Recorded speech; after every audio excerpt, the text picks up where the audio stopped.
இந்த மாதம் ஆண்டவர் கொடுக்கிற நல்ல வாக்குத்தத்தம், நான் விழுந்து போன தாவீதின் கூடாரத்தை திரும்ப எடுப்பித்து கட்டி அதனுடைய திறப்புகளை அடைத்து பாழாய் போனதை சீர்படுத்தி நான் அதை ஸ்தாபிப்பேன்.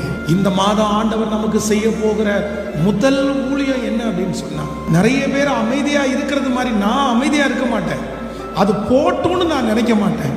ஆண்டவர் சொல்றாரு, இந்த மாதம் திரும்ப கட்டுகிற ஊழியத்தை ஆண்டவர் செய்வேன் என்று கர்த்தர் வாக்கு கொடுக்கிறார். இரண்டாவது ஆண்டவர் வாக்கு கொடுக்கிறார், நான் பழுது பார்க்க போறேன், ரெடி பண்ண போறேன், ஓட்டைகள் எல்லாம் கர்த்தர் அடைக்க போறார், உடஞ்சு கிடக்கிறதெல்லாவற்றையும் கர்த்தர் இந்த மாதம் அப்படியே அந்த ஊழியத்தை ஆண்டவர் செய்ய போறார். மூன்றாவதாக கர்த்தர் சொல்றாரு, பூர்வ நாட்களில் இருந்தது போல.